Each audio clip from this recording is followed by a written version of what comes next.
করলো, কি বলবেন? দেখুন, দল বিরোধী কাজ করেছে, টিএমসির কোন নেতারা কি বলছে সেগুলো পরের কথা। সব থেকে বড় কথা, হুমায়ুন কবির তিনি একজন বীর সৈনিকের মতো কাজ বহুকাল আগে থেকে এটা ঘোষণা করে এসেছেন, বলেছেন। তিনি পরোয়া করেন না। তিনি বলেছেন আমাকে কে কি করলো, কে বলল, তার কথা কোনো যায় আসে না। কারণ হুমায়ুন কবিরের যে ভাবনা আজকেরকার দিনের জন্য, এবং সোশ্যাল মিডিয়ার মধ্যে দিয়ে এখন যতগুলো প্রস্তাব আমরা ফেসবুক, হোয়াটসঅ্যাপ বা বিভিন্ন সোশ্যাল মিডিয়ার মধ্যে দেখছি, যেমন ইতিপূর্বে তৃণমূল থেকে নাকি তাকে বহিষ্কার করেছে, সাসপেন্ড করেছে। অর্থাৎ আপনার ববি হাকিম, কলকাতায় ফিরোজ হাকিম, যে নাকি আর কি পুজো করে, যার বাড়ির স্ত্রী পুজো করে, মেয়ে পুজো করে, যে হাজির নামে কলঙ্কিত পাজি, সে বলছে আমরা ধর্মীয় উদ্যাপনা বাড়াচ্ছে কে?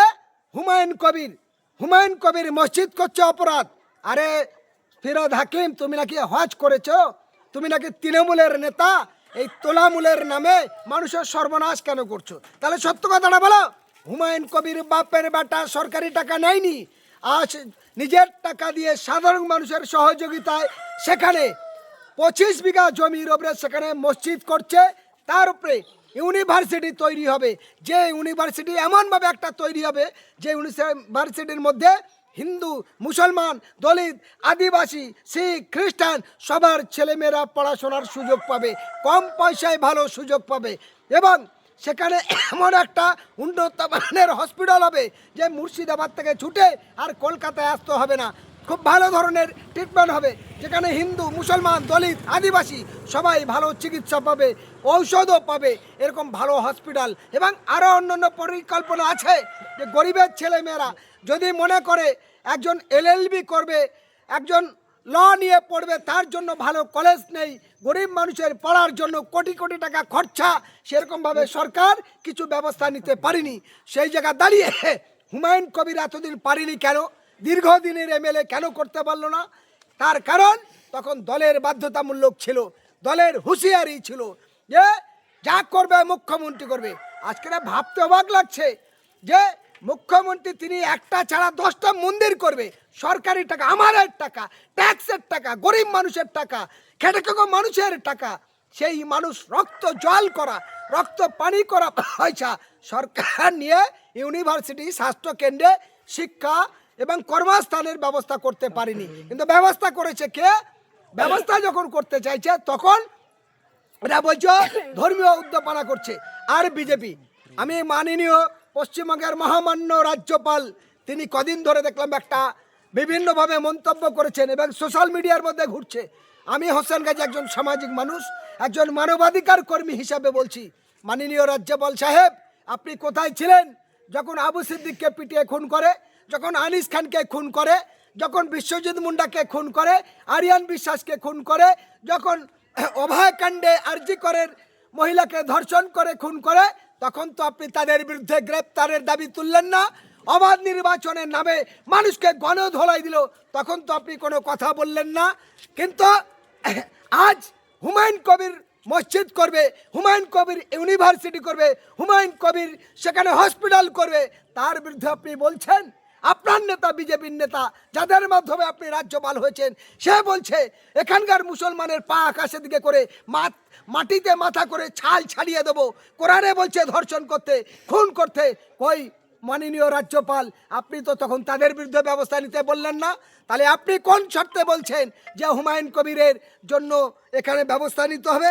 আপনি কিভাবে বললেন এই কথাটা? আপনার তো ভাবতে অবাক লাগছে আমাদের। কারণ আপনি যে সাংবিধানিক জায়গায় আছেন, আপনি ভারতের ইতিহাসের সংবিধানটা পড়ুন। সেই সংবিধানে পরিষ্কার আছে, ভারত যখন ইংরেজ থেকে তাড়িয়ে স্বাধীন হয়, 1949 সালে সংবিধান তৈরি হলে সেই সংবিধানে পরিষ্কার করা আছে কে কেমন মন্দির করবে, মসজিদ করবে, গির্জা করবে, গুরুদুয়ারা করবে, সেটা সেই ধর্মের ব্যাপার। অতএব সরকারি টাকাতে নরেন্দ্র মোদী ঘুরবে, মন্দির করবে, আর মমতা ব্যানার্জি মন্দির করবে, তারা প্রসাদ বিল্লি করবে, তারা এই সরকারি টাকা, জনগণের ট্যাক্সের টাকা দিয়ে মমতা ব্যানার্জি প্যান্ডেলে প্যান্ডেলে দিতে পারবে। তার জন্য রাজ্যপালের গায়ে লাগবে না, তার জন্য মমতা ব্যানার্জির দুঃখ হবে না। আর হুমায়ুন কবির যখন নিজের টাকায় ইউনিভার্সিটি করছে, নিজের টাকায় যখন কলেজ করছে, নিজের টাকায় যখন বাবরি মসজিদ করবে, তখন এত জ্বালা কিসের? যে খুন করবে বলেছে তার বিরুদ্ধে ব্যবস্থা নেয়নি। ফলে আমি হোসেন গাজী বলছি, আমি বাংলার প্রত্যেকটা সুবুদ্ধি সম্পন্ন মানুষের বলবো, আজ 4 তারিখ, আগামীকাল 5ই ডিসেম্বর আমিও মুর্শিদাবাদে আসছি। আমি বাংলার প্রত্যেকটা হিন্দু, মুসলিম, দলিত, আদিবাসী সকল সুবুদ্ধি সম্পন্ন মানুষের কাছে আবেদন রাখতে চাই, আপনারা আসুন আগামীকাল কলকাতায় থেকে দলবদ্ধভাবে আগামী 6ই ডিসেম্বর বাবরি মসজিদ উদ্বোধনে আমরা সবাই মিলে হুমায়ুন কবিরের পাশে দাঁড়াই। কারণ হুমায়ুন কবির বাপের বেটা, যে চাইছে এই বাংলার মানুষের, গরিবের জন্য ফ্রি ইউনিভার্সিটি, গরিব মানুষের জন্য চাইছে উন্নত মানের হসপিটাল। ফলে তার 25 বিঘা জমিতে আমরা যারা মুসলমান, যারা জানি মসজিদের কথা বলি, আমরা সবাই জানি 5 কাঠার বেশি মসজিদ করলে অনেক বড় মসজিদ হয়। 5 কাঠা 10 কাঠার বেশি বড় মসজিদ কিছু নেই। সেখানে 25 বিঘা জমির ওপরে কি করবে এটা তো বুঝতে হবে। সেখানে চাষ হবে না, ফলে সেখানে 25 বিঘা জায়গা মানে আরও বহু পরিকল্পনা আছে। আর যারা বলছে এখানে 15 বছরের মুখ্যমন্ত্রী মমতা ব্যানার্জি, এখানে 20 বছরের বেশি এই বিজেপি সরকার, তারা যখন এই বাংলার গরিব দুঃখীদের জন্য ব্যবস্থা নিতে পারেনি, এখানকার খেটে খাওয়া মানুষের কর্মস্থানের ব্যবস্থা নিতে পারেনি, আমরা হোসেন গাজী বলছি আজকের অনলাইনে চ্যালেঞ্জ করছে অন ক্যামেরায়, মমতা ব্যানার্জির বুকের পাটা থাকলে, নরেন্দ্র মোদীর বুকের পাটা থাকলে, রাজ্যপালের বুকের পাটা থাকলে আপনারা বলুন, টাকা ফান্ড দিন, আপনারা জায়গা দিন, আমরা শিল্প করে দেখাতে চাই, আমরা শিল্প করে দেখাতে চাই। হুমায়ুন কবির বাপের বেটা শিল্প করবে, আপনারা জমি দিন, আপনারা সেই বাধা কাটান। কেন আমরা যখন এই সমস্ত শিল্পর জন্য উদ্যোগ নিতে যাব, তখন এরাই সরকারি বাধা দিয়ে বলবে, সরকারের মুখ পুড়বে, সরকারের চোখের ঝাল ঘষে যাবে। সরকার তখন ভয়তে এই দালালি করার জন্য, গরিব মানুষের খুন করার জন্য, রক্ত চোষার জন্য তখন বলবে লাইসেন্স দরকার, এটা দরকার, ওটা দরকার বলে আটকাবে। তাই হুমায়ুন কবির এতদিন উন্নত মানের অনেক কিছু করার পরিকল্পনা থাকলেও সেগুলো করে উঠতে পারেনি। আমি আজকে বলতে চাই অন ক্যামেরায়, রাজ্যপাল মহাশয় আপনি হুমায়ুন কবিরের বিরুদ্ধে এমন বিস্ফোরক মন্তব্য করলেন, একবার বলুন এই রাজ্যে বিজেপির 3 জন কেন্দ্রীয় মন্ত্রী, বিজেপির 16 জন এমপি আছে, বিজেপির 77টা এমএলএ, বাংলার জন্য আপনার এই দল কি করেছে জবাব দিন। আর আপনি তৃণমূল আর বিজেপি দুটো আলাদা না, ওরা একই ডানার 2 পিঠ। এরা তৃণমূল আর বিজেপি টাকার এপিট আর ওপিট, এরা চোরে চোরে মাস্তুত ভাই। তাই দুজনেরই জ্বালা লাগছে, দুজনেরই কষ্ট হচ্ছে। বাবরির নামে তাদের ঘৃণা লাগছে, ইউনিভার্সিটির নামে ঘৃণা লাগছে, কলেজের নামে ঘৃণা লাগছে, শিল্পর নামে ঘৃণা লাগছে। আর এই বাংলার মানুষ কর্মস্থানের জন্য উড়িষ্যায়, ত্রিপুরায়, কেরালায়, অন্ধ্রপ্রদেশ, রাজস্থান, গুজরাট গিয়ে মার খাচ্ছে। ফলে রাজ্যপালের তখন দুঃখ লাগে না, তখন রাজ্যপাল দেখতে পায় না। আজকের যখন এই বাঙালিরা ফেরি করতে গিয়ে উড়িষ্যায় মার খাচ্ছে, দিল্লি, রাজস্থানে গিয়ে খুন হচ্ছে, আফরাজুল খুন হয়েছে, তখন কিন্তু এই রাজ্যপালের মুখে ভোতা হয়ে থাকে, তখন তার চোখে দেখতে পায় না। আর আজ হুমায়ুন কবির যখন বাংলার মানুষের কথা ভেবে একটা ভালো কিছু করতে চাইছে, ইতিহাসকে উজ্জীবিত করতে চাইছে, দেশের সংবিধানকে মিলন তিথি গড়তে চাইছে, তখন এদের জ্বালা লাগছে যে পশ্চিমবঙ্গের কোনো এমএলএ, কোনো এমপি তো এরকম 25 বিঘা জমির ওপরে এমন সুন্দর শিলান্যাস করতে পারেনি, যেখানে একটা মসজিদ থাকবে, যেখানে একটা ইউনিভার্সিটি থাকবে, যেখানে একটা হসপিটাল থাকবে, যেখানে একটা পার্ক থাকবে, যেখানে একটা শিশুদের পড়ার জন্য একটা আলাদা স্কুল থাকবে। ফলে এটা তো উন্নত মানের জায়গা তৈরি হবে, 25 বিঘায় এরিয়ার ওপরে তৈরি হবে। ফলে তখন মমতা ব্যানার্জির মুখ পড়বে, তখন নরেন্দ্র মোদীর মুখ পড়বে, এই রাজনৈতিক কারবারি স্বার্থ সিদ্ধিদের এদের জবান বন্ধ হয়ে যাবে। তাই আমি হোসেন গাজী একজন মানবাধিকার কর্মী হিসাবে বাংলার প্রত্যেকটা জাতি, ধর্ম, বর্ণ নির্বিশেষে, দলমত নির্বিশেষে প্রত্যেকটা মানুষের বলতে চাই, ভয় পাবেন না।